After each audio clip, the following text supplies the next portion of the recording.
Season's greetings and welcome back to the Gloves Off Holiday Special, aka the title we're coming up with because we haven't recorded a podcast in like a little over a week. I am your Thanksgiving turkey, Master Hand Games Koopa, and joined as always by my Christmas goose and co-host for this holiday special, Mr. Chris CX. How are you doing, sir? Good, hoping no one's expecting any eggs. This goose, No, this goose don't lay no eggs. no, absolutely not.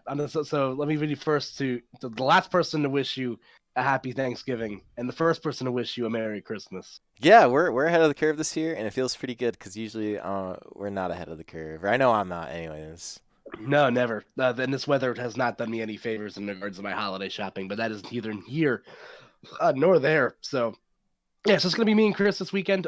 We apologize for how long it kind of took this next episode to get out. Obviously, with the holidays and stuff, people are running around, in-laws are visiting, nephews are touching your shit, and you really don't want them to, but they have to because they're babies, and you kind of have to let them play with what they want, even if it means me getting germs I all over can't my believe stuff. babies just don't they have, they just don't know anything, man. They're just like Yeah, babies.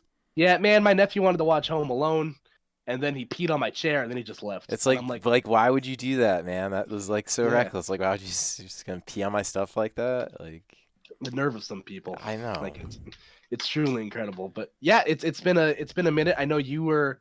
I guess this is where we'll tackle our official pod slash not pod business. So you just Sure. got back from a trip from Europe. How are you, buddy? Yes, sir. Good. It was kind of nice. It's the one thing I will say about going somewhere that has a big time difference. In this case, it was 5 hours ahead where I was in Britain, and it was like really good for my sleep schedule. It was like a total reset because I could still go to bed at like 4 in the morning there, which was not on purpose. I didn't want to, but like in reality, that's like 11 p.m. here, which for me is like such an early bedtime like someone Yeah, with a poor sleep schedule. So like if anything, I got that out of that, and that was really nice for me. yeah. I've never been in a time zone where you're ahead of the curve. I've only been to like the West Coast where I'm like Oh, behind. that hurts. That one hurts a bit.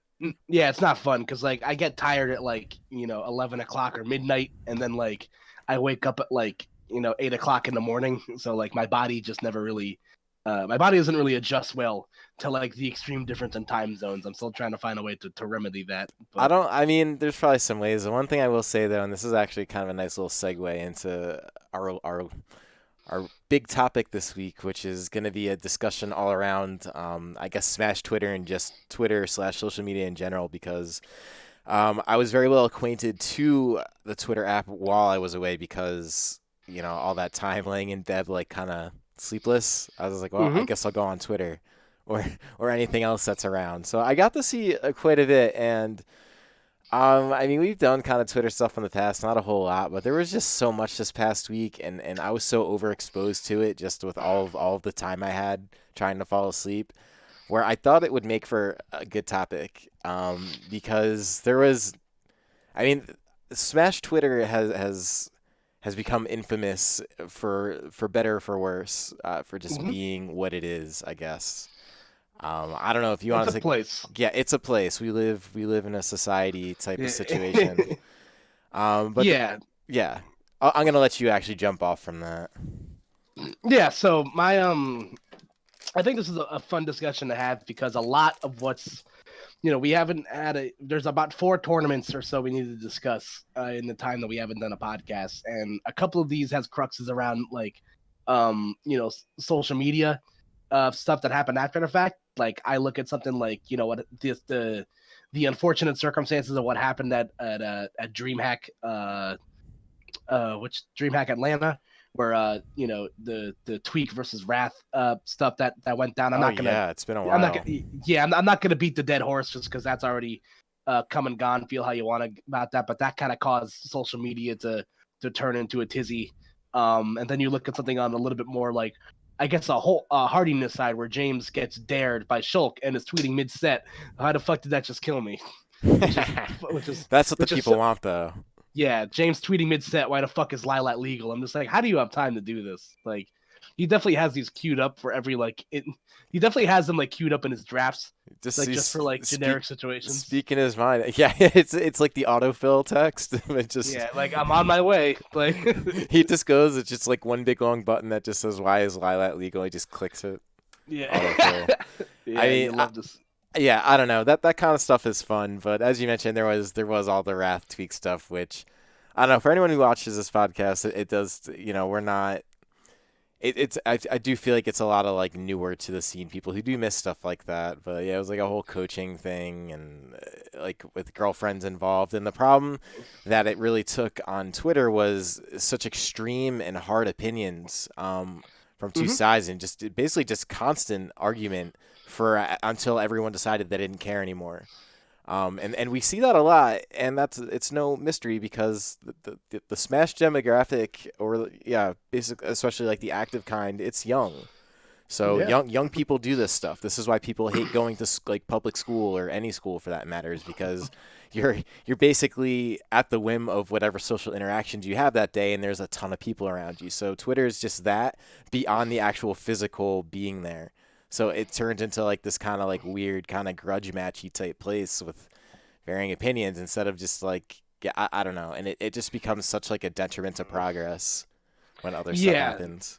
yeah. The way that I kind of look at it, like I'm not gonna like.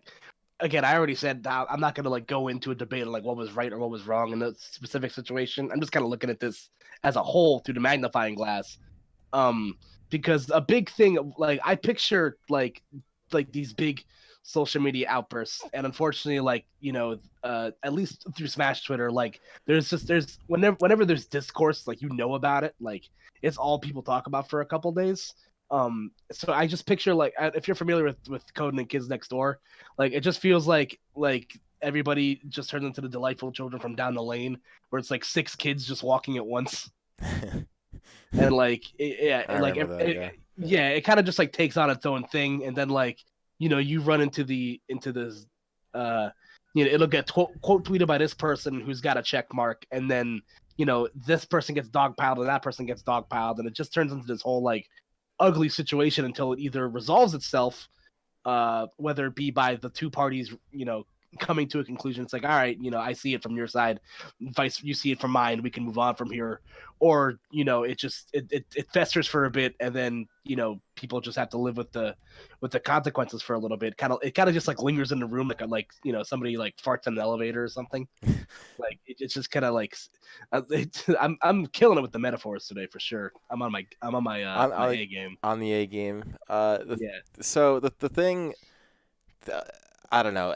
What gets a little hazy for me is the definition of Smash Twitter because I think Smash Twitter sort of becomes this like a manifestation in itself of something that may or may not even be the picture because you have like your local Smash community, which it does vary from scene to scene, and then you have Smash Twitter, whereas one starts to substitute for the other, which just kind of isn't the case, but like also kind of looks like the case because you'll see people who are active within a Smash community on Smash Twitter. So you're like, this links up, but like the problem is like okay, Smash Twitter is this way, but that encompasses something, and this was something I hadn't really considered. Not that I haven't considered it, but I didn't really think about a lot until recently with far be it from us being a tabloid show, but like all the Zero stuff, because Zero Hmm. is one of the biggest names in the Smash community, so therefore, um, anything that he says is going to be taken in context within that community, and that's just sort of like how it is. I mean, the guy had Yeah. like a 56-0 win streak and has won. Yeah, he's gonna get his book of world records. Yeah, like he's a big deal within the scene, but then sort of, well, what's the word I'm looking for? Basically, kind of put down the whole of like Smash Twitter, which to me is so vague. So just like, what are you actually blaming? But like that's Yeah. been the most recent spark. Yeah. So the big thing from this, and like I do want to reiterate what you just said. Like we don't we don't talk about the stuff like ad nauseum. Like we're not the Daily Inquirer. Like, we're not a show that discusses, like, we're not going to talk about people in a gossipy setting. But this does relay back into some other current Dude, news we're trying to later. build communities out here, and like Sure. the reality is like something like Twitter is a big platform for that. So it's like if that is not operating well or in a healthy way, or you just see like a lot of hatred or just discourse like that's like literally a detriment because like that's all time that could be taken essentially growing a community or having it be like something a little bit more expansive versus just everyone kind of getting in their own little bubble and being angry. Yeah, I agree, and that's why I think the situation should be talked about, because it kind of encompasses a lot of the problems that people have with social media. Because, like we said, Zero, has since retired from competing from Smash. He's stated that he wants to do. He's moved on to the content creation side of things, which is just more fruitful for his brand. Which he's not wrong, and we'll No, get not more at to that in all. a second. We'll get more to that in a second. Obviously, like, you can't, but it's like you can't. It's like when Michael Jordan retired to play baseball. Like, you can't take Michael Jordan out of basketball, even though he's not playing basketball. And I think Zero, there was a lot of I think he made like a public account just so he can like tweet more. Like, it was basically like the big personality, like, equivalent of like a private account, even though it wasn't a private account, it was just a public account Yeah, well, that was that the didn't. thing. He made it public and it Yeah. got verified and everything, so it was like a big account.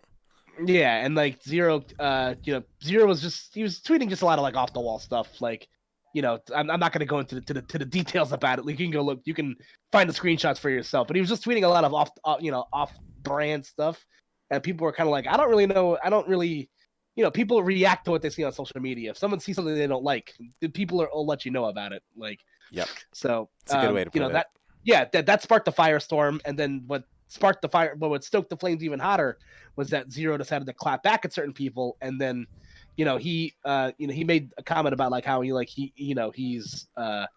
want the Smash community like involved in everything that he does, yada yada yada. So, like, again, it's a circumstance where he's trying to take Michael Jordan out of basketball, even though he's playing baseball, which, like, you can't ignore that.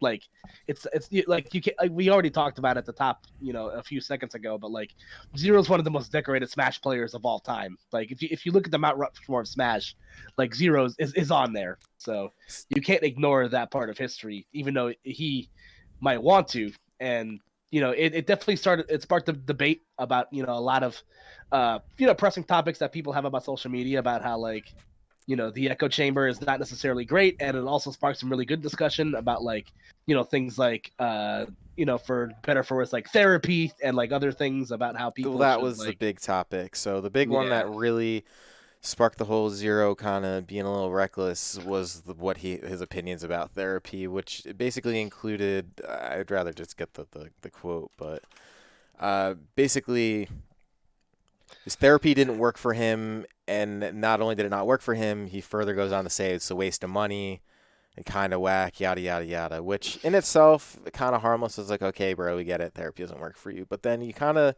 realize, and then this is the thing that he hates, is his Smash audience, which is just innately young in nature. They're gonna see that tweet, and that gets internalized. So it's Hmm. like you're not obligated to say anything as a social media, like as someone in a figurehead position of being social media, but like if you are, maybe things like that, uh, they're just you should understand that they have some sort of impact. You know what I mean? So Yeah. it's like not Hmm. necessarily do you not have to say anything good, but maybe try to avoid something like that because mental health is like that's a pretty big one, man. And even in like it's almost 2020 and we're getting more and more aware as a society about things by the day. At least I truly believe that. Sure.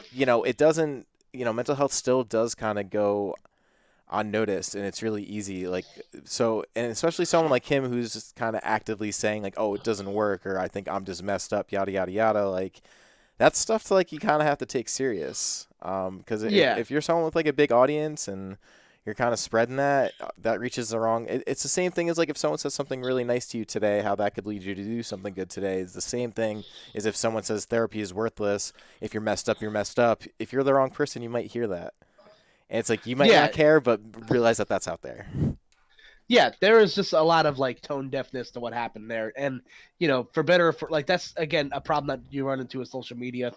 sometimes you get stuck in your own echo chamber, and like you don't really, and things kind of snowballed, and then when you start doubling down on these very aggressive takes, not and not everybody's going to agree with you on that. And for something like you said, as big a deal as mental health, which is something we can also transition into later with a tournament series that happened this weekend that was advocating for mental health awareness. Yeah, kind of. I love the timing of these things. I swear you can't. Yeah. I swear you can't script it. Like, No, I mean we write everything. Shout outs to yeah, the shout out to the SNL writers who work double time on our show also. But yeah, social media, it's just it's definitely easy to get kind of lost in the sauce of social media, because again, like this Smash Twitter, a lot of it just it runs its course sometimes. Like I have grown to know a lot of people via the internet. I've met a lot of my really good friends, over, just minor Twitter meme interactions. So like it's definitely it's definitely a beautiful thing, but it's also, in people just have to. I think it's an accountability thing is what I would like to see a little bit better so of. Like, the emphasis gets placed in the wrong. It's in the wrong spot, and I don't blame anyone, especially younger demographic, because this is sort of like you think about things like Facebook. If you've watched the movie The Social Network, I know we were talking about this off air. Like, if you watch that, the intention behind Facebook was basically to like track the people on your campus and know who's banging who. So it's like you think about the intention of like that a social media platform is created. I'm not saying Twitter's like that, but like it's no wonder that people kind of get lost in sort of the ways to use it that might not be useful, so to speak, right. because social media in general is also very like integrative and connective for people too, because now it gives like a whole generation an opportunity to basically connect with other people just off of like a common thing such as like who do you main in Smash and what kind of tech do you do, like that level of communication and sort of like making friends like that is actually pretty great. And that's a lot of the things you'll see with even people just going to locals. Like it kind of translates to some end of just like, okay, you're socially interacting.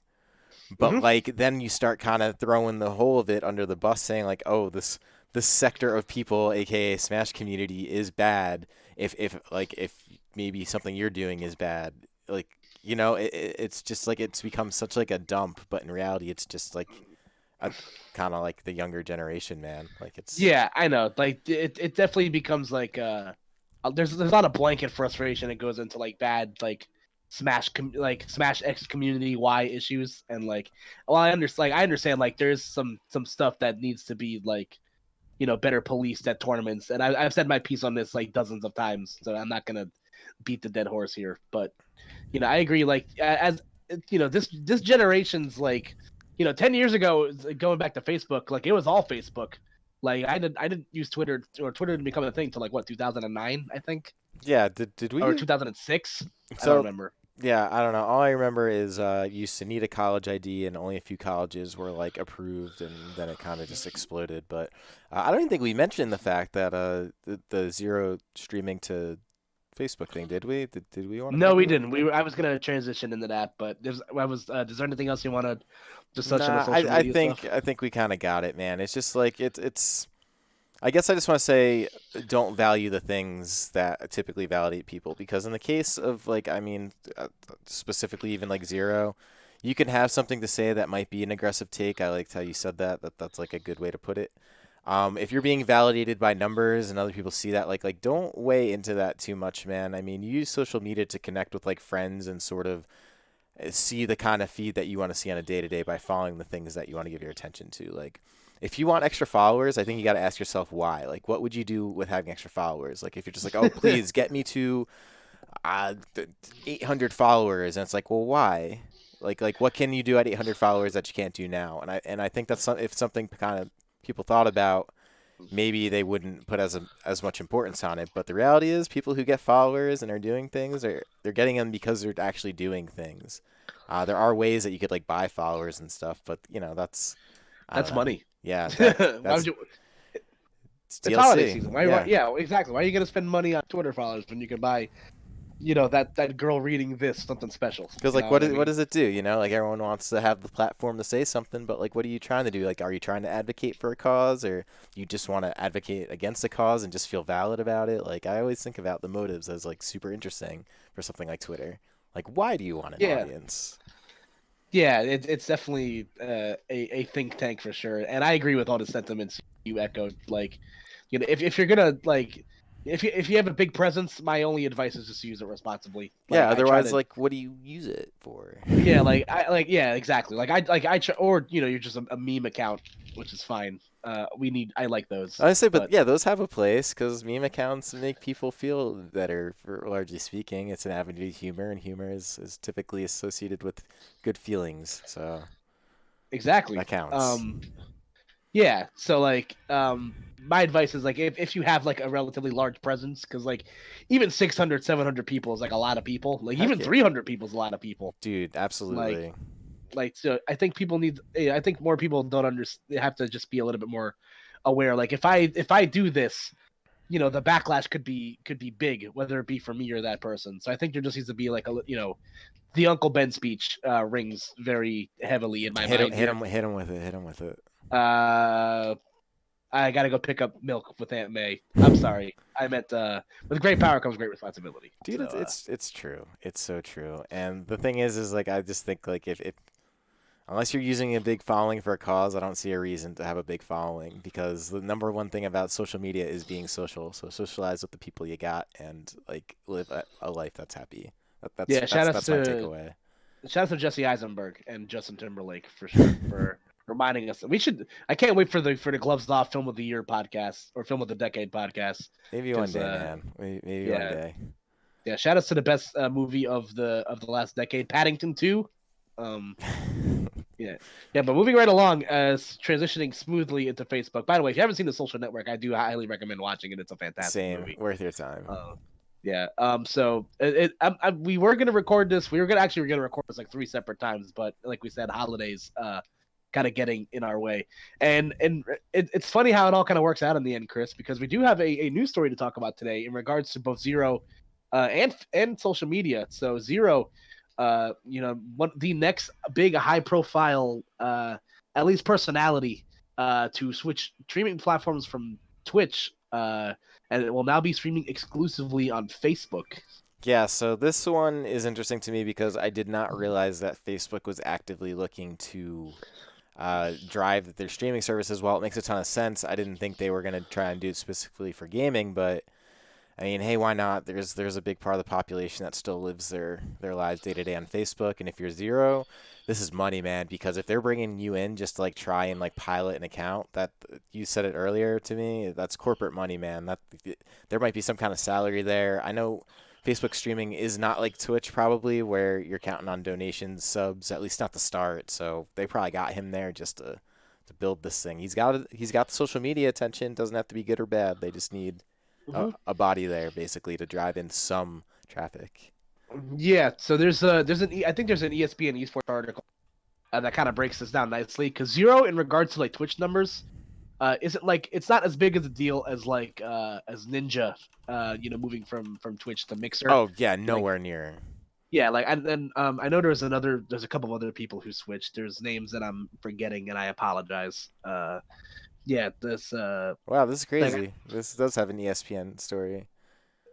yeah, so like How it about kind of broke that? it down to her like Zero numbers aren't like groundbreaking. Like I think he's like a top 30 like streamer in regards to like just views and and subscribers and stuff like that. And hmm but in regards to like the Smash context, like Zero has always been looked at as one of the biggest like pillars of social of content creation in Smash. Especially in regards to Twitch, he has got a bit more variety. He doesn't do like strictly Smash stuff anymore. I think in regards to just like Smash, I'd say like some of the best content creators for that are like Esam and Nairo are ones that come to mind. Um, Right. like in regards, it's so like Zero as definitely has since moved away a bit from just doing strictly Smash stuff. So this move makes a lot of sense for him. And I don't think, and I saw a lot of surprising amount of backlash from people on social media regarding this, but I don't think people understand. Like, I'm just gonna to finish my thought on this hmm really quick. Like, Facebook is a corporation. Like, Facebook has like, granted, what you read in the news is disgusting, and you should definitely, form your own opinion on Facebook before listening to anything that I say. Um, but like, Facebook is that's a corporate like paycheck. So like, I don't think Zero would make this move without knowing that he was financially stable and what was going on. So Yeah, I mean, of course not, and that is honestly good for him. That's like making a career out of what you're doing for sure. Because the thing is I think this was met with some criticism, mostly because he's been the kind of the center point of a lot of controversy over the past couple weeks of just social media stuff between the things he was tweeting before the mental health tweet and then that tweet. So then this happens, and Facebook is just kind of one of those. Think about it. His audience, whether he wants it to be a lot of Smash people or not, is a lot of Smash people, because a lot of his content is Smash. So by nature, again, they're young. That's a young demographic. So the thing about Facebook is, it's kind of it's at this point, man. It started off for young people, but it's kind of like a boomer platform. It is. no, I agree. Like Like your I grandparents like, are on it, like your parents, like it's your family, and it's just like it's very much that. yeah, I think from like 2012 to like 2014, I like did not use my Facebook account at And all. and then think about it, like that's a place, like Facebook is a place where it's like you don't want people to see you being reckless because it's like I don't know, again, it is a lot of family, so you don't want it like be watching your favorite streamer and Zero kind of build his brand around a little bit of kind of, adult humor, so to speak. Like it just feels like awkward now. Yeah, Um, it's definitely gonna be interesting to say the least to watch. At least in regards to like Zero's like content on YouTube, like it's pretty like family friendly. So I wouldn't be surprised to see that like translate over to Facebook. But like you said, like I didn't know Facebook had a gaming division for sure. Like you see big corporations, trying to break into the gaming realm a lot. And this is just another I guess notch in that bedpost. So again, we'll see how it works out. Again, there has to be like huge sums of money in it for him. I'm not going to get into another man's pockets, but there has to be for someone to uproot basically their entire living to bet it on something like a new upstart program like this. Like I'm sure he yeah, of has. course, and I mean, Yeah, Facebook is publicly owned now, so things like this are a big deal. Gaming is such a buzzword, and he's on the front of it, and that's cool, man. yeah, That is and good for him. yeah, but like I agree with you. Like I used to use Facebook all the time when I was in high school, back before I knew what Twitter was. Sure. I'm sure we all did, and I've heard people bring this up in the past where like current age like Twitter is what like 2000, that's what, like mid 2000s or like late 2000s Facebook was. Yeah, So it's I don't know. Twitter is a platform that I don't know if you could beat it in terms of what it offers, because it's literally people like, okay, you got something on your mind this very second, you can tweet it, and it's public to literally everyone. You could have things like mutuals, but it works a lot different than it does on Facebook, where there's like friends and then you accept a friend request and yada yada yada. Like anyone could see your stuff at all times unless you're private and whatever. But yeah, it's I don't know. For me, I think Twitter is an idea sharing platform. Facebook is, I think of it as brain melty. I'm just gonna yeah, put it that way. it's where those uncles you don't want to see at Thanksgiving like post their thoughts on certain things that you don't want to have talked about at Thanksgiving, but gets talked about anyway. So I'm Yeah. sorry, am I projecting? Yeah, so that is actually pretty big news, though. But as you said, he had kind of established himself as a variety streamer, so not the biggest thing. I mean, Nairo's still going to be the biggest Smash streamer left on Twitch. And the funny thing Yeah, about Twitch is like he was in that upper. He was like as far as like views go, he was probably that like B tier streaming. Like he would have like maybe 9,000 people watching, give or take, sometimes like less. But like he was interacting with a lot of the other Twitch content creators, which like kind of like the little clique of like popular ones. So I have to think that like they probably did offer him something pretty decent. It makes me more curious to see like what Facebook wants to do than anything else, because I even think about YouTube as like a streaming platform like that yeah. There especially. was someone else in that article that was listed that like agreed to strictly stream on YouTube now, and obviously like I think it's Ninja and who's the oh god I should have looked at this article before Shroud. I Shroud yeah it's Shroud, is that's who yep, it was. Yeah, Shroud and Ninja have a moved to Mixer, and mixer. I think there's another person on that list that just agreed to like a big deal from like another non-Twitch service. So I don't know. I think it's a sign that I almost look at it as how For the longest time, it was Netflix that had a monopoly on like the media streaming Yeah, the online stuff. streaming. Yeah, like so like and but now like if you look at like everybody's trying to get their ticket on this market in. So I feel like this is just going to be another thing for just like the online streaming for regards to like video games and stuff like that. So it's just I think the war has only just begun. So like eventually you can see like I mean, look at the Google Stadia. That's already become a thing. Yeah, Who's to say that Google doesn't start their own streaming service? this is all So very true.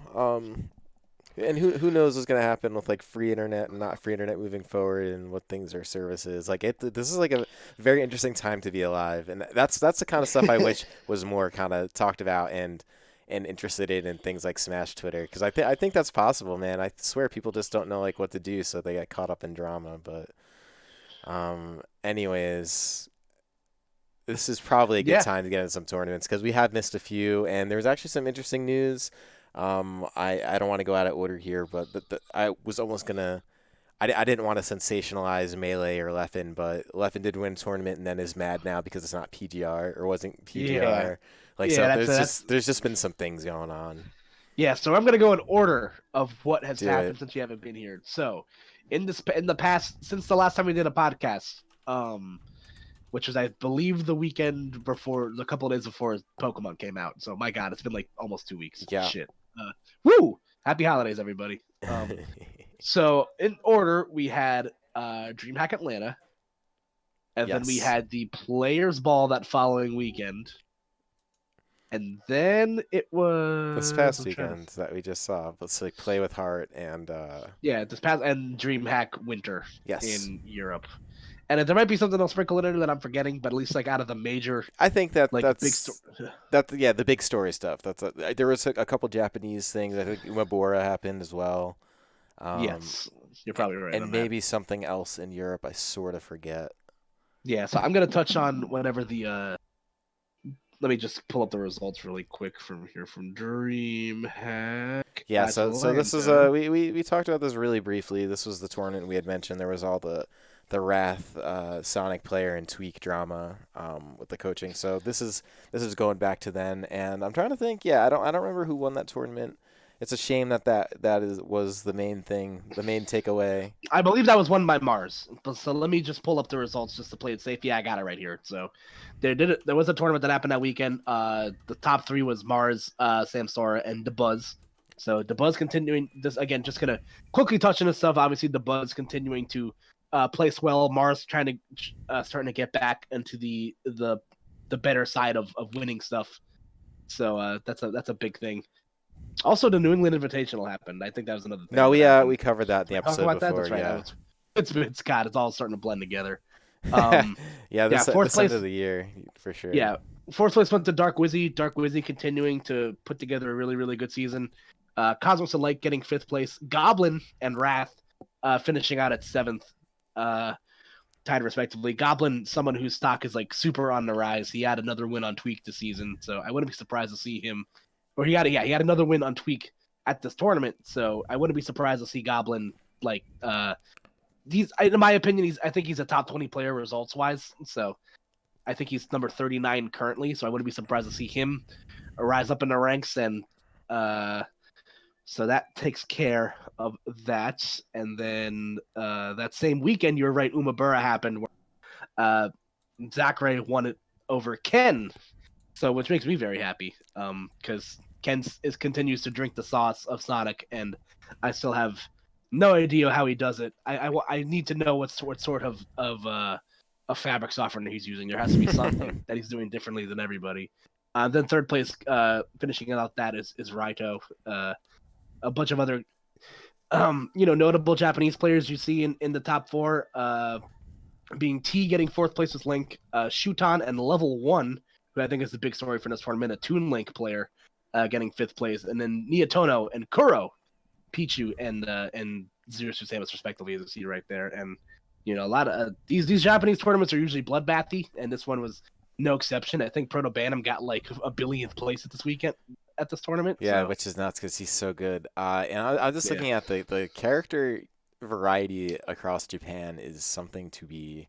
I think it's something to be admired personally. I mean, on this graphic, well, third place. I mean, you see Raito, obviously the only Duck Hunt that you'll know, also playing banjo. So one of the only banjos you know. I get to Yeah. see the Toon Link, as you mentioned. Ness, Terry's in there, Lucario. Like, it's just like Link. Yeah. Like, Yeah, and Zachary himself is the Swiss Army knife of characters. So to see only Joker in the graphic leads me to believe that he had a very, very I good weekend. I saw a local graphic just recently. I think this thing from the other day, Zachary using Mario, solo Mario, in one Yeah, tournament. dude, Zachary is nuts, man. It's He's just crazy. like God. The story of Zachary is probably one of my favorite of the years. And I guess when we do our yearly our year in perspective podcast in a couple of weeks, that's definitely something I'm gonna mark on my big stories list. So moving right along, I believe that following weekend was the Players Ball in New Yes, York City. which was So interesting result wise.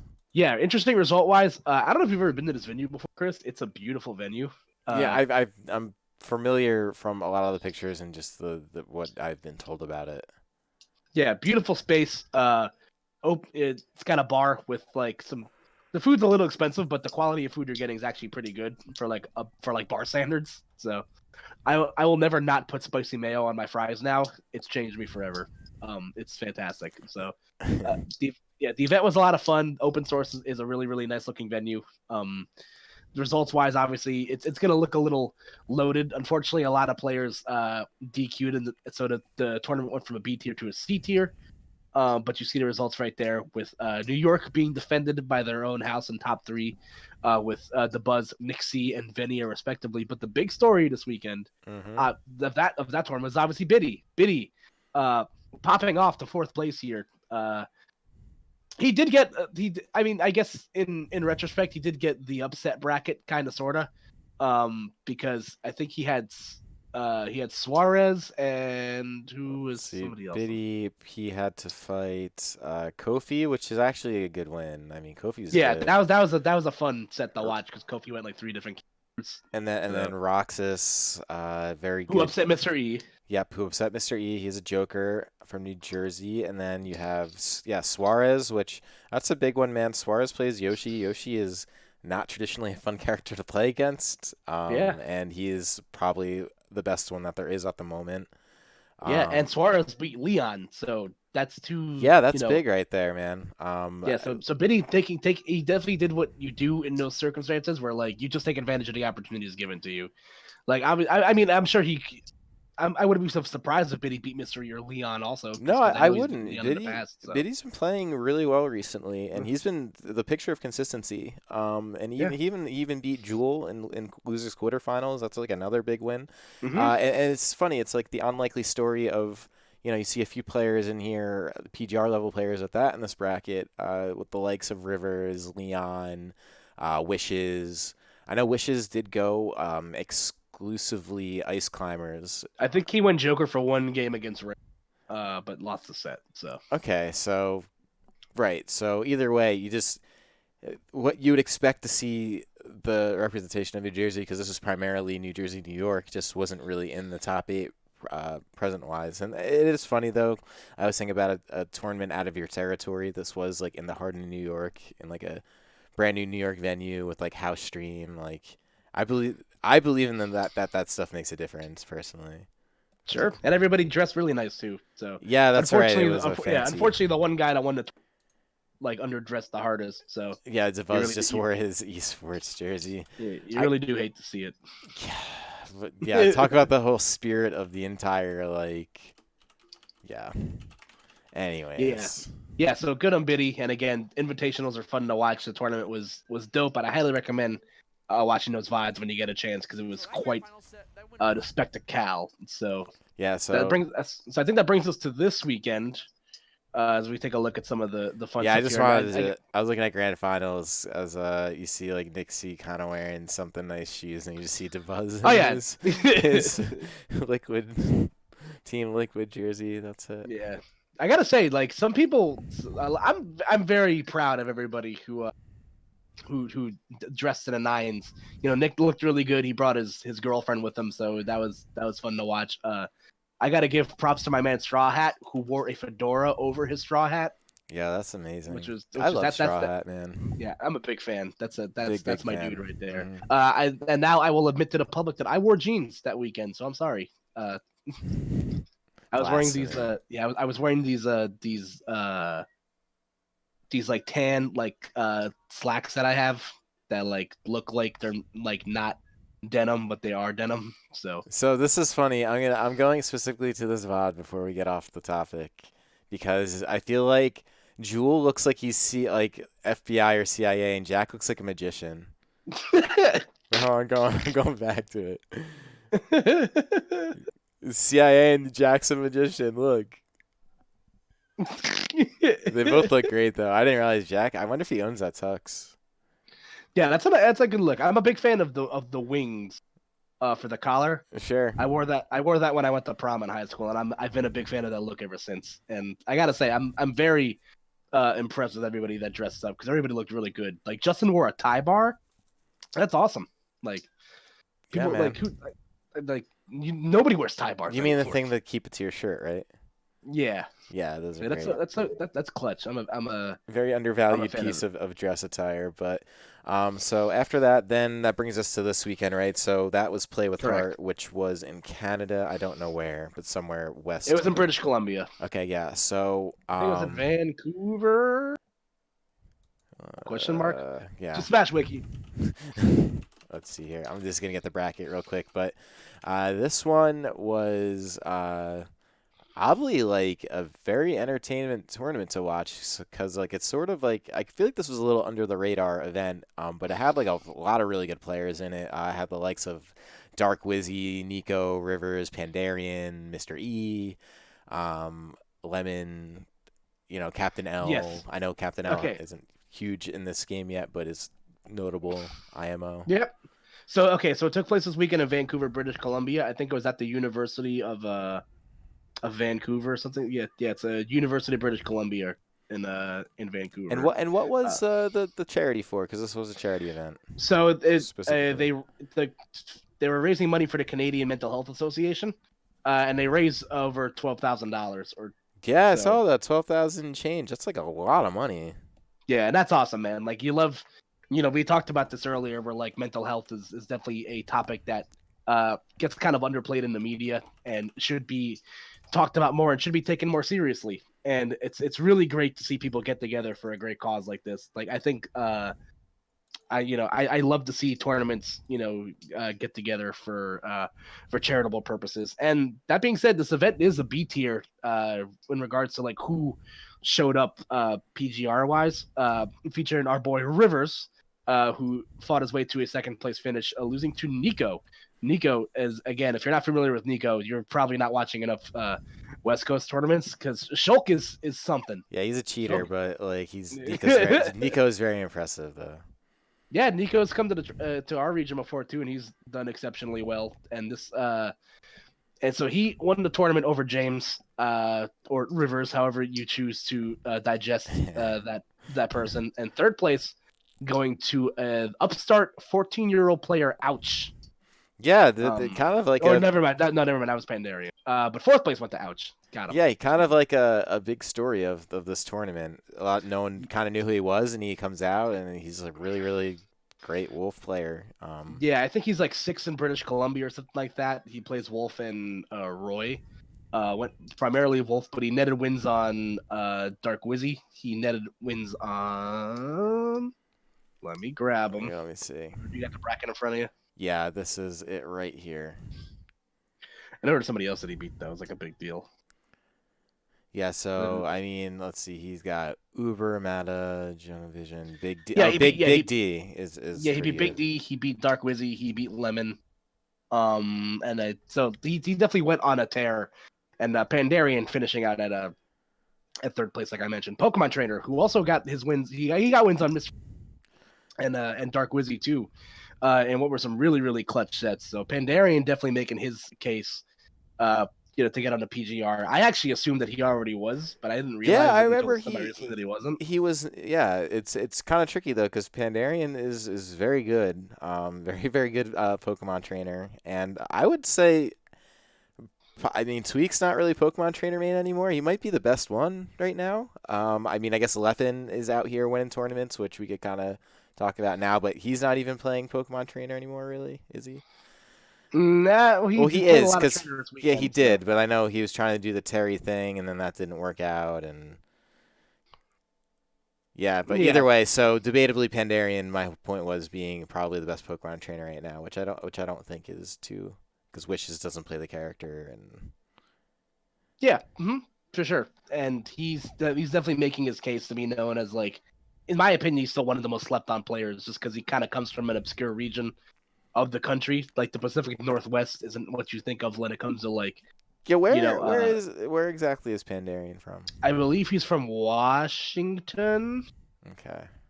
I think he's from Washington State, if I'm Yeah, that correct. is weird. All the way in Northwest New Jersey, and you're above all the stuff in Cali, like because Cali's like the hot spot, let alone Southern California, and California is massive. So then you have massive California, and then you have another state, and, so, and that is Yeah, I'm pretty sure. I it's think, true.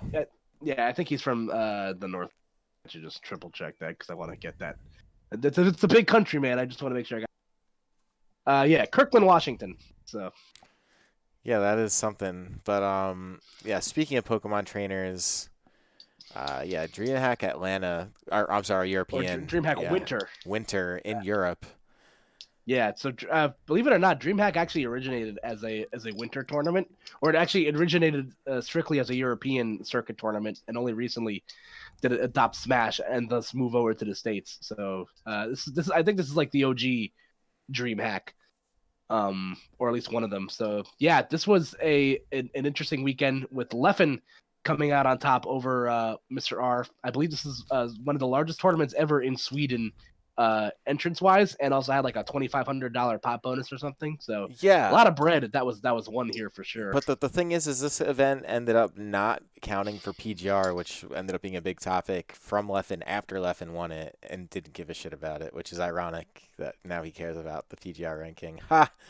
Yeah, Anyways, it's a fitting. slippery. I saw a great tweet. Somebody made like it's like one of those like fake CNN like news articles. Because Leffen has definitely like expressed there's things about Ultimate that frustrate him. Like he's not exactly as keen on the game as he is his other main game in Melee. But he won the tournament and he kept saying, "He's like, God, I can't wait to be out of this. This is not Yeah, fun. I'm like not having during the tournament. I'm not having a good time." And then I saw a tweet afterwards that said, "Man, literally too angry to lose," which I Yeah, thought was absolutely hilarious. I did see that. I could probably find that. Yeah, that tweet was absolutely fantastic. But yeah, listen, whatever it was that fueled Leffen to get through this, maybe it was anger, maybe it was sheer grit, maybe it was Coach Chuck. Shout out to my man Korean Coach for coming. could have been. Yeah, shout out to my dude putting in that work. But listen, Leffen has to be looked at as a threat in this game. That he's beaten players like Meister, who now that win looks way better in retrospect now Dude, because of how Meister's been beating everybody. So dude, Leffen's got yeah, he's got Meister, he's got he's got Salem, Tweak. he's got Tweak, Mr. R. Yeah, like he'll probably be a low level. Like obviously, not this event not counting for the PGR is a crime, and people have beaten to to death like how the PGR system needs to be reformed. Yeah, but Uh, I wonder if now because Leffen's tweeting about it, it'll be a bigger deal. I think so. That should. It should be, Yeah, top but players have I expressed. wonder if. Yeah, people have been expressing a lot how like it's not fair for something to change. Once after the fact or like once people get there. Like I do think there's some reform that needs to be done there. But listen, Absolutely.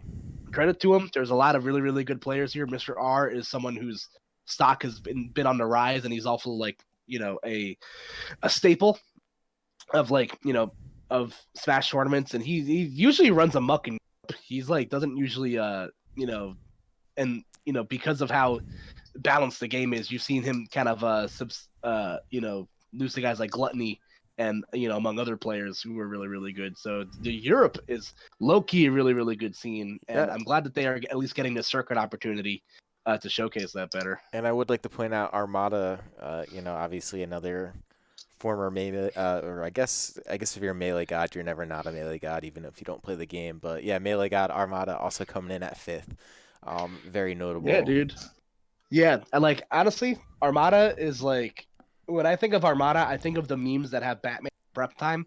Like get Armada some like once Armada figures out like like these like more obscure matchups that Ultimate has to offer. I think he has like he's without a doubt could be one of the scariest players the game has to offer I because like you've heard Armada. has He's just like he just goes and he plays. yeah it's he looks at it as a business. That's what he does. He's no fluff. He's just like okay, I'm going to play the game. I'm either going to win or I'm going to lose, but I will make it very hard for you. And I know Has has like said in the past like he's played against Armada and with every game that they've played, he did like increasingly better. And it's like, okay, like this guy is, you don't become one of the best esports players in the world and melee players in the world like without knowing a thing or two about a thing Oh or yeah, two. man, So, absolutely. and he just got recently inducted. Excuse me, not abducted. That would have been bad.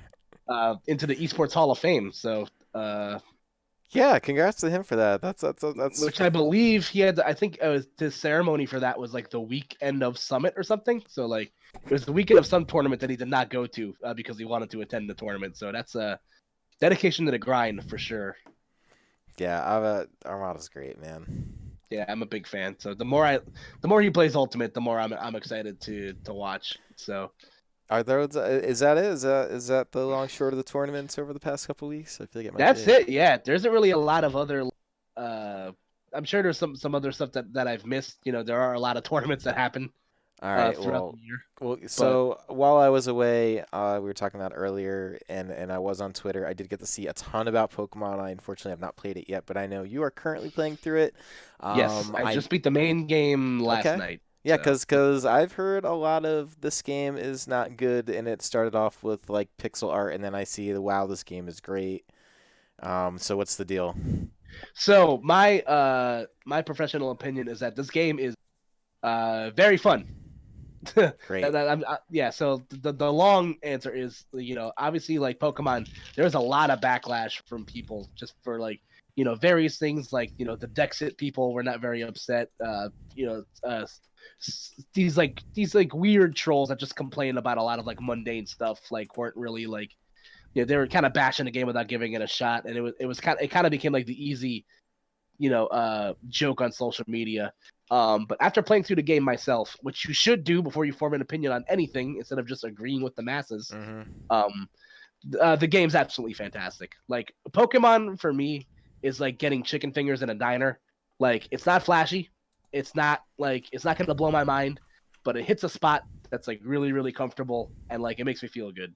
And I love Pokemon. It's been a franchise I've kept with me. It's probably my second most played franchise like outside of Smash, and I was really really excited for these games, and I'm happy to report that my experience with Pokemon Sword and Shield was fantastic. So, and you can also tell by the sales numbers that this game did very very well, to where the Dexit people are in shambles, and 4chan has been a thrill to scroll through sometimes just to see people in shambles. But Yeah, so you're gonna tell me that you weren't all bummed out about trees appearing in front of you where you couldn't see them? You're no, gonna dude, tell I me don't that give a that shit. you're gonna tell me that didn't influence your gameplay experience and you're not outraged? Bro, there's draw distance and everything now. Super Mario 3D World had draw distance, and it didn't bother me then. Well, that's Like, all I needed to hear. That's good news because that was initially the complaint I saw from people, and it's a really strange time for gaming because you do have, like Microsoft and Sony kind of playing the race of how realistic can we make everything look and all that because you get something like Death Stranding where it's all visual and there's some story there, but you miss a lot of the core just playing a game and enjoying it aspect. Something that you get a lot with Pokemon because there's a lot of interactivity between collecting and leveling up, and then you get really into it with things like IVs and developing your Pokemon to be exactly what you want them to be, yeah, stat wise. which they've streamlined probably the hardest they've ever streamlined that sort of mechanic in this game. Like, there's a lot of stuff that they introduced to where, like, if your Pokemon is an unfavorable nature, they have like mints you can use to like get rid of them. There's obviously still like the competitive breeding aspects. It's they've made it very very accessible, and because of a lot of the Pokemon that are no longer available, it kind of just opens up a whole new metagame for like new Pokemon and new characters. And I think the game itself is a lot of fun, and I've always felt this way where like a game doesn't have to look like hyper realistic and like next gen for me to want to buy it. Because like No, it's not a I mark look of at a good game. yeah, like I look at something like I use this comparison a lot, but like I would 10 times out of 10 take a Zelda game like Wind Waker over like another game in the style of like Twilight Princess, where it just like looks like too like super serious and stuff like that. Like I just think cartoony stuff just like ages a little bit better. And the game is the game is absolutely fantastic, and I highly recommend that if you're a fan of Pokemon and you were hesitant, I'd say at least give it a shot. Like you're getting your money's worth for $60. I think I'm like I think I'm it took me like 50, 60 hours to like beat the whole campaign, and that or at least the main campaign, not counting the post game. Sure. And that was also me like running around in the wild area, which is a Yeah. fantastic addition, in my honest opinion. So. Yeah, because I've had people mention that they've beaten the game in like 18 hours or so, and you know, Pokemon has a lot more to it than just like running through the story. It always has. Yeah, if you're going point A to point B, then the game is going to be a breeze. But like they want you to take that time Get to know the to get Pokemon, everything. level them up, Yeah, have some fun, play with some team comps, do some yeah. things. And the one thing I was a big fan of is that number one, in regards to like the last couple of gens, there's I think the most new Pokemon they've ever added to a region since Generation 5, which is saying a lot because I haven't really been adding like a shit ton of new Pokemon. And there's a lot of ones that like were leaked, but like they if you kept yourself spoiler free, there was like a handful of new Pokemon that like you just have flat out never seen before, which was awesome. And there was something else that I was gonna bring up. It's like oh yeah, also because of the fact that not every Pokemon made the jump to this generation, it actually makes completing the Pokedex like very obtainable.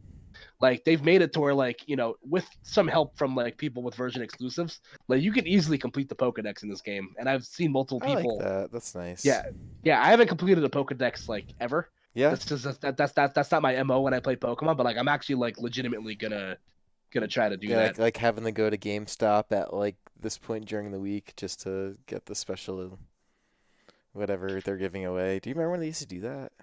Oh yeah, I think they still do that sometimes. I went to. It's funny. I actually went to one of the. I was like walking around at the mall at the time, and I was like, oh, I have my DS on. Like, let me stop by. I think it was like a Black 2 and White 2 event. Oh And man, Street Pass. I miss Street Pass. I actually yeah, loved Street Pass.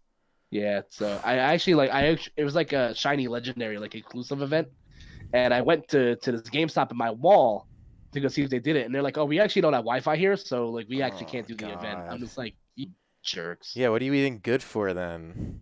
Yeah, I think they have their first. I think the two events they had like on launch, like I think depending on where you pre-order the game, you get like certain like pre-order bonuses. So, I think the first event's coming up in a couple of days actually. so this is my question. I think I read that there wasn't really like a bad guy team, like not a Team Rocket or anything like that. How did that impact it? Because I feel like that's like a big part of the formula that's usually there. There's usually like the need for some sort of like organization. So there's a big bad in the game, but it's not the team that it's not what you the way that they presented it. It's very you can kind of just guess, but the team that they advertise is like the team. I think Team Yell is the instance in this game. They are not the evil team you're seeking out.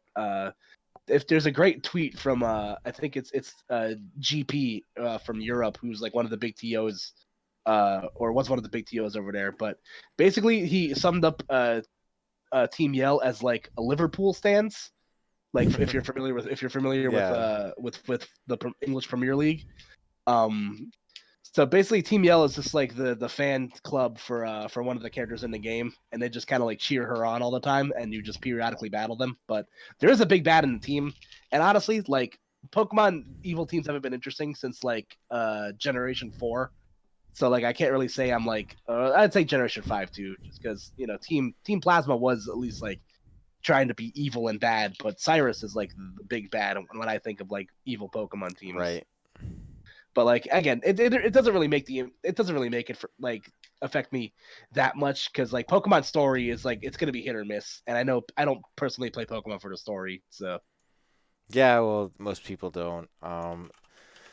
Yeah, I've already seen a few like competitive Pokemon tournaments pop up like locally, which I think is cool. I always enjoyed that, so I'm Yeah, looking there's forward to seeing a how that could sort of develop over time.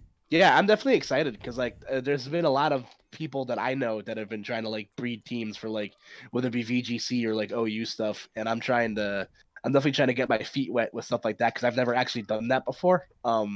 My one experience with a competitive Pokemon like event was a it was around the time of Pokemon Emerald. They were doing like a Pokemon like showcase event where they like would like travel around like various parts of the country with like they'd have competitions and there'd be prizes and stuff. And I went to the to Nintendo World in New York City with my dad and one of my friends, and it was a lot of fun. So yeah, I'm super duper excited. I think Aeon is having an event on the 28th or something like that. So Yeah, I think No Pause in Philly, No Pause tournament's also doing something. yeah, I'm excited, man, because this is I love Pokemon, like so I'm definitely excited to kind of get my feet wet in the because like when I try to like I've tried like multiple times to, like branch out into other like uh games and stuff like that, and like I can't really do it unless my heart's in it. And Pokemon is definitely a franchise that I like adore dearly. So I'm having so much fun just like putting teams together and theory crafting and watching content and I'm very much so one of my goals for 2020 was to actually pick up another game and learn to play it just to kind of keep my mind fresh. And I think Pokemon might be the drug that I need for that. That's cool. So yeah, anytime I hear about like lasting appeal and all that, that's always nice. Yeah, I mean Pokemon's Pokemon, man. I mean, I want to say if you played it once, you played it a million times, and at that point, it's like if you like it, you like it, and I'm Yeah, all for exactly. that. That's one thing that Nintendo's traditionally pretty good with. So Yeah. I always tell people all the time, if you're playing Pokemon for the challenge or for like for the life altering experience, you're playing the wrong RPG. Pokemon has been and always will be marketed for children first. Like it's baby's first RPG for a yeah, oh reason. yeah, oh yeah. And like it's definitely like it's an all ages thing obviously, but like it's definitely marketed much more towards children because Pokemon is far more than just video games. It's its own media presence. It's trading cards. It's merchandise. It's this. It's that. So like I think a lot of people that complain about like oh I want a challenging Pokemon game. It's like go play Dark Souls or something. Like go play like an actual RPG. Go play Final Fantasy. Go play I don't know the go play Chrono Trigger. Go play an actual like JRPG that'll Yeah, challenge you. Pokemon Like is what it is. So that's yeah. cool. So at least yeah, that's the main thing. Yeah, as a boomer, Chris, I think you will enjoy Pokemon if you I'll choose get to it go. eventually. I haven't been in the rush with like new release games, and I'm kind of happy. Actually, as I was telling you before we went live or started recording here, I just recently spent a bunch of money in Nintendo eShop as is because they've been discounting these indie games. This isn't new, but they did it for like Black Friday / Cyber Monday. There's like a lot of really good games you could get for like $2 a piece, man. Yeah, Like games like Celeste and Cuphead I know are on sale. yeah, those are very notable. And then there's ones like what I'll do is I'll kind of just if I see like a really good deal in the eShop, like if I see something that says like 90% off or even like 80% off, and I see the price is $2 $3, like you get some good games that way. I've gotten Krypton the Necro Dancer. That game is Great game. incredible. I got it for like $2. Yeah, if I you're a fan of rhythm games, I highly recommend. it's incredible. It's just like a really good roguelike game. But yeah, so and then I've gotten what did I get? I got Broforce, which is a little bit of like a Contra type game, but like it's 4 players. It's like, and I got that for like $2. Like it's crazy, man. You get yourself some really good deals Yeah, for sure. on I, the s- I saw the last ending game I was looking at was like River City Girls. Oh my God, Um, I want that so bad. yeah, It's like a Double Dragon. yeah, Streets of Rage. It's a beat 'em Hmm. up, and I love it because it's done by the people at it's done by Arc Systems and WayForward, who are like two of my favorite game Dude, developers. WayForward is so good. They make like all the Shantae games, Mighty Switch Mighty Force. Switch I love Force, that game, great, man. fantastic game. Yep. Um, but yeah, so I'm glad this. So is that what your Black Friday was spent doing? Just buying video Actually, games? yeah, I spent a considerable amount of time looking at basically what games are on sale and which ones reviewed well via Steam or just like Metacritic. And I've got myself some pretty good games, man. I'm feeling good about it. Yeah, so when you ever take your next trip across the pond, you will be readily prepared. Well, that So that that was my big thing is finding games that are kind of quick and easy to like boot up and enjoy and play. Like when you're on the go or you just don't feel like committing to a full-on game, like having those games, like that feels like the heart of gaming, man. Like I remember like in my beginning stages of discovering games, I just had access to like all my brother and sister's Nintendo and they just had a bunch of cartridges. And I would just go through a bunch of them. I look at like cheap indie games as that, and it's like it's pretty nice. It's like a nice that's way to all. just get a lot of experiences. Yeah, you love it. And once I beat Pokemon, I'm gonna go back and definitely finish the backlog of games that I have. Of my AAA titles and then some. So I'm That's excited. Christmas for me, man. Triple A or no, I'm going for like the main titles, like Luigi's Mansion and maybe Pokemon. That's Christmas time for me.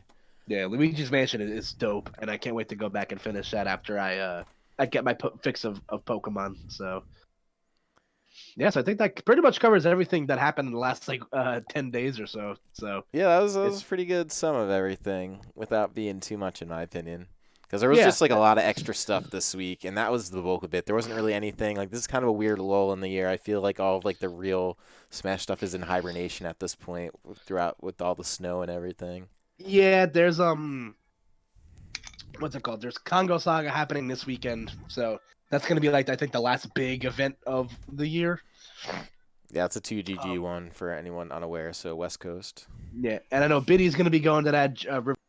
Yeah, A lot of your Rivers. Yep. are gonna be going, so definitely tune into that. So that's gonna be a fun tournament to enjoy, and then almost if not immediately, Chris, like we're gonna be getting right back into come January because at least for me, I have every weekend booked solid in January, at least for things that I I plan on going to. think So I'm in the same boat. Actually, January is so congested that Platinum Star is going to be in Arcadian that month, and that's going to be on the 18th. I got to put that on the calendar, but the schedule is so it's already booked. Yeah, because the first weekend is Let's Make Big Moves. The following weekend, I think it's like several tournaments, at least locally, yeah, anyways.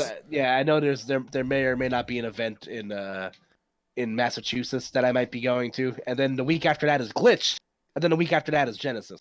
So there's Yeah. gonna be there's gonna be a lot of moving around for sure that weekend, at least for me because I plan on going to all those tournaments. So Yeah, it's really something, man. And as always, I'm working on a lot of new stuff for this channel, so I'm looking at 2020 to be like a really cool launching point. And just seeing it be only a month away, like this is gonna be the first complete year of Ultimate in what, like another week, I think yeah, is. December 7th is when the game came out. Yeah, So so another 5 days, which is surreal when you think about it. Because I remember just trying to prepare for the release, trying to finish up Smash 4 stuff. At this time last year, we were talking about Smash 4 like power rankings.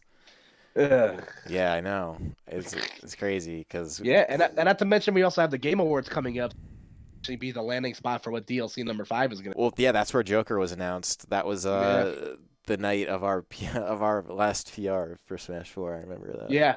Again, I'm listen. I've already put my 10 what Uh, they're gonna do. So like yeah, they'd be dumb not to do that. So in my opinion. we'll see. Either way, I don't know. I'm looking forward to just being surprised. So hey, before we go, what's with all these close-ups of Pokemon that I see all the time now? Okay, so this is a feature in Pokemon Sword and Shield called Pokemon Camp. It's basically if you're familiar with like the Gen 5 and 6 games or the Gen 6 and 7 games. Okay. There's a feature called Pokemon Ami where or at least that's what the Gen 5 equivalent was or the Gen 6 equivalent. God, I keep getting these generations mixed up. There's too many. There's too many now. It's 8. Yeah. There's the X and Y equivalent was called Pokemon Ami. Okay. The Gen I forget what the Gen 7 equivalent was, but it's basically a feature where you get to like play with your Pokemon and feed your Pokemon, and then in return they get boosted stats. In the past, it's been like your Pokemon will like react differently upon being thrown into battle, and sometimes they'll land critical hits because of just because they'll hold on with 1 HP on attacks that would normally kill them. just because they're like bond with their trainer is so strong. Like sometimes they'll just Okay. avoid moves. Yeah. So like it's a fun little like buff thing, um, that happens. So the feature in this game is Pokemon Camp, where it brings you to a completely like new area where all 6 of your Pokemon just kind of get to down in this open world. And then you can play with them. Like you can throw toys at them. You can make curry, which is the new kind of like other way to beef up your game time because there's an actual curry dex. I think there's like 151 total curries you can make, That's fun. each with different classes. And what I learned from shout outs to Virum, commentator extraordinaire from across the pond. If you actually make a like enough like really really good curries in a row, Pokemon will show up in your camp. Like there's a Pokemon in Pokemon Sword and Shield that is basically Stonehenge, and it's got a 2% encounter rate normally, and because he made so many curries, it just kind of showed up in his camp. Damn. Yeah, that's fun. I always enjoy the mini games. Yeah, it's fun. It really is fun. Like I get a lot of enjoyment out of just dumb stupid shit, and I get to post it on Twitter. Like look at this, like the one that I keep throwing around, with is a picture of that Pokemon right there, Hatrine and Gardevoir, where they're like slapping each other, and the caption of the video is the girls are fighting. So it's been a great recurring joke in one of my group chats. But yeah, it's a fun little feature. I love it when Pokemon does like that, and all the new Pokemon designs are fantastic, and I highly recommend looking them all up in your own time because they are also cute, and I want them all. I can't wait to buy merchandise of them. Yeah, or just play the game. Yeah, play the game too. The game's great. I promise you, it's worth their money. Yeah, I'll probably that might be a Christmas time game for me. But Yeah. So I guess that's it for us this week. yeah, So. that's it. Unless we could just bring up Baby Yoda for a moment, just because he's been all the rage. Oh yeah. I spent a lot of my Thanksgiving weekend like watching a lot of the Disney Plus shows. Mandalorian's fantastic if you're into Star Wars. That's Baby Yoda is definitely like is taking over my life, and I'm a big fan. And the Mandalorian's great. I love Star Wars, so I'm definitely on board with everything about this. So, and then I just recently watched the High School Musical TV series they have on Disney Plus, and I gotta say I'm impressed. I didn't think I was gonna like it, but I heard good things about it, and I have not been disappointed. So. Yeah, I mean Disney Plus, that's a big deal, man. Disney is like a massive corporation, so Yeah. I'm sure the selection of things they have. God, look at all these Baby Yoda gifts. Oh, dude, they're fantastic, and Disney will take all of them down because they're, but that's neither here nor Oh, there. look at this one. He's trying to do the thing. Cute. Yeah, highly recommend watching The Mandalorian. It is a fun watch for sure. All right. Well, Yeah. guess what, guys? This is the end of the run. So if you are enjoying this podcast, make sure you go ahead and follow it on all the appropriate platforms. Actually, before I post this one, I am going to look at Spotify and see if I can't have it out by then. But if not, look forward to that announcement soon. And as soon as I figure that out, obviously, like this video, if you are watching on YouTube, it helps us a lot in terms of visibility and just everything else. Yep. And we will be back on like a normal pod schedule. For now, like we said, the holidays made things kind of crazy. Yeah, I'd say so. I'd say the schedule will kind of level out, and I think this is a good time of year too because there's going to be a lot of new things being introduced, and this will be a good place to sort of get the sort of like the you'll see it coming, so to speak. Like it won't be a big surprise. Like we talk about a lot of things coming to this channel and everything else, our network, all the time. So that's no exception. So keep it here if you're looking for that kind of stuff. Obviously, follow the Twitter page for all the updates and everything else going on around here. That's at Masterhand Games. You could follow myself at CSantoZX. I retweet a lot and starting to just embrace being a bit of a Chad here. So you guys definitely don't want to miss out on that. Yeah, we love it. You can follow me on Twitter at KoopaNJ. I've just been sick the last couple of days, so I'm just tweeting about how miserable I am. But otherwise, I will be tweeting about tournaments and Pokemon's shit soon. So I will be at the Scarlet Classic this weekend with my good pal Mr. Chris CX. Yes. So I will be better and well put together by that time. So we will. It's going to be fun. The Rutgers events are a good time. So can't wait to eat Panera bread again. Yeah, man. Well, honestly, that is such a go-to thing to have on your Is university. that at the New Brunswick venue? I think it is actually. I want to say that it is. Yeah, dude, Okay. I love Panera Bread's the best, but we're not sponsored by Panera yet, so I'll save Yeah. that for when we have discount codes.